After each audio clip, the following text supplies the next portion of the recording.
ছেলে আমার মস্ত মানুষ, মস্ত অফিসার, মস্ত ফ্ল্যাটের যায় না দেখা এপার ওপার, নানান রকম জিনিস আর আসবাব দামি দামি, সবচেয়ে কম দামি ছিলাম একমাত্র আমি। বিজ্ঞ প্রতিপক্ষ সন্তানের অবহেলায় বৃদ্ধাশ্রমে পড়ে থাকা এজন্য শত শত বাবা মায়ের আর্তনাদ। মাননীয় সভাপতি, স্ট্যাটিস্টিকা.com-এর এক জরিপ অনুযায়ী বর্তমান বিশ্বে 60 বছরের ঊর্ধ্বে জীবিত ব্যক্তির সংখ্যা মোট জনসংখ্যার 22%, আর বাংলাদেশ ব্যুরো অব স্ট্যাটিস্টিক্স অনুযায়ী বাংলাদেশে এই হার 37%। এরাই সেই বৃদ্ধ মা বাবারা যাদের বেশিরভাগ সময় কাটছে অবহেলায় কোনো বৃদ্ধাশ্রমে অবহেলিত ভাবে। বিজ্ঞ প্রতিপক্ষ চিন্তা করে দেখুন, ছোটবেলায় যেই বাবা মা ছিল সন্তানের কাছে সবকিছু, কলেজের গণ্ডি পেরোনোর পরে তারা যেন হয়ে যায় অচেনা। সন্তানের মনে জন্ম নিতে শুরু করে বাবা মায়ের বাড়তি খরচ, স্ত্রীর সাথে বাবা মায়ের সম্পর্ক সম্বলিত নানা রকম দ্বিধা। তাই বিজ্ঞ প্রতিপক্ষ, বড় হয়ে আপনি একজন ভালো ডাক্তার বা ইঞ্জিনিয়ার হলেও এসব দ্বিধাপূর্ণ মানসিকতা নিয়ে কখনো একজন ভালো সন্তান হতে পারবেন না। মাননীয় সভাপতি, জাতির পিতা বঙ্গবন্ধু শেখ মুজিবুর রহমানের সোনার বাংলার সোনার সন্তানদের মানসিকতার চরম পরিণতির জন্যই তো বাংলাদেশ সরকার বৃদ্ধ পিতামাতার প্রতি সন্তানের দায়িত্ব পালন নিশ্চিত করতে national policy on older persons, national parents maintenance act 2013 সহ প্রমুখ আইন পাশ করেছে, যা সন্তান কর্তৃক বৃদ্ধ পিতামাতার দায়িত্ব পালন নিশ্চিত করে এবং যার অবহেলা আইনত দণ্ডনীয়। বিজ্ঞ প্রতিপক্ষ, আজ যদি সত্যিকার অর্থে সন্তানের মানসিকতার জন্য যদি মা বাবারা অবহেলিত না হতো, তবে কি প্রয়োজন ছিল এসব আইন প্রণয়ন বা বৃদ্ধাশ্রম তৈরি করার? আশা করি উত্তর দিয়ে যাবেন। মাননীয় সভাপতি, প্রতিপক্ষের বক্তারা বৃদ্ধ পিতামাতার প্রতি দায়িত্ব পালনে সন্তানের মানসিকতা যে মূল কারণ তাকে ধামাচাপা দিতে পারলেও ধামাচাপা দিতে পারবে না সেই সন্তানের প্রেয়সীকে নিয়ে ব্যয়বহুল রেস্টুরেন্টে যাওয়ার ছবি, সেই সন্তান যে কিনা বাবা মাকে বাসার বাইরে নিয়ে যেতে লজ্জাবোধ করে, তারা মাদার্স ডে পালন করে ফেসবুকে একখানা স্ট্যাটাস এবং মায়ের সাথে একখানা সেলফি আপলোড করে এবং পর মুহূর্তেই মাকে রাগত স্বরে বলে, মা যাও কাপড়গুলো ধুয়ে নিয়ে আসো। বিজ্ঞ প্রতিপক্ষ, সন্তানের এমন চরম মানসিকতার জন্যই তো 80 বছরের পুরা সামিরান বিবি ছেলে মেয়ের যত্নের অভাবে ঢাকার আগারগাঁয়ে সমাজসেবা অধিদপ্তরের সামনে বসে বাধ্য হয়ে ভিক্ষে করে।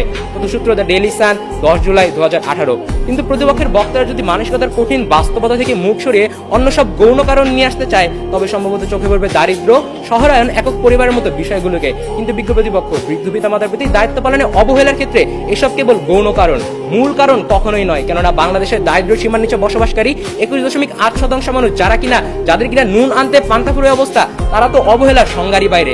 অবহেলার সংজ্ঞাই হচ্ছে যথেষ্ট পরিমাণ সম্পদ থাকা সত্ত্বেও ইচ্ছাকৃতভাবে কোনো বিষয় বা পরিস্থিতিকে উপেক্ষা করা, এক্ষেত্রে বৃদ্ধ পিতামাতার প্রতি দায়িত্ব পালন। তাই বিজ্ঞ প্রতিপক্ষ বাংলাদেশের বিতর্ক মঞ্চে দাঁড়িয়ে বৃদ্ধ পিতামাতার প্রতি দায়িত্ব পালনে অবহেলার অভিশাপ আমরা কি এই দরিদ্র জনগোষ্ঠীর উপর আরোপ করতে পারি? প্রশ্ন রইল।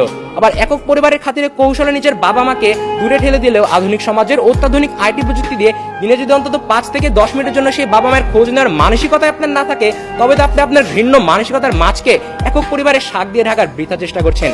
বিজ্ঞ প্রতিপক্ষ, আপনারা সম্ভবত হযরত বাইজিদ বোস্তামী রাদিয়াল্লাহু তাআলা আনহুর কথা ভুলে গিয়েছেন। অসুস্থ মায়ের পাশে পানির গ্লাস হাতে নিয়ে যিনি দাঁড়িয়েছিলেন সারা রাত, তবুও মাকে ডেকে দিলেননি মা কষ্ট পাবে বলে। আর বর্তমান সমাজের সন্তানেরা তো নিজের সাংসারিক জীবনে কাজকর্মের জন্য নিজের বৃদ্ধ বাবা মাকে বাসার ভৃত্যে পরিণত করেছে। বিজ্ঞ প্রতিপক্ষ, যে নিঃস্বার্থ বাবা মারা নিজেরা না খেয়ে সন্তানকে খাইয়েছে, সন্তানের এক বিন্দু ভালোবাসার জন্য দিনের পর দিন মাথার ঘাম পায়ে ফেলেছে, জীবনের শেষ ধাপে তারা সন্তানের আর্থিক সহায়তা চান না, চান শুধু এক বিন্দু ভালোবাসা। নিঃসঙ্গতায় সন্তানের মুখে শুনতে চান মা বাবা ডাকটুকু, কিন্তু সন্তানের তো তাদের সেই ভালোবাসা দেয় না, বরং অবহেলায় ফেলে রাখে কোনো বৃদ্ধাশ্রমে।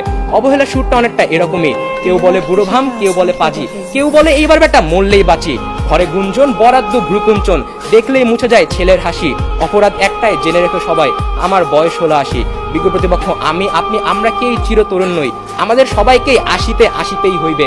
নিজের শেষ জীবনে যখন আপনার সুপ্রতিষ্ঠিত সুশিক্ষিত সন্তান আপনাকেই অবহেলায় ফেলে রাখবে বৃদ্ধাশ্রমে, তখন সে অবহেলার জন্য কাকে দায়ী করবেন? এই প্রশ্ন রেখে শেষ করছি আমার বক্তব্য। ধন্যবাদ মাননীয় সভাপতি, ধন্যবাদ সবাইকে।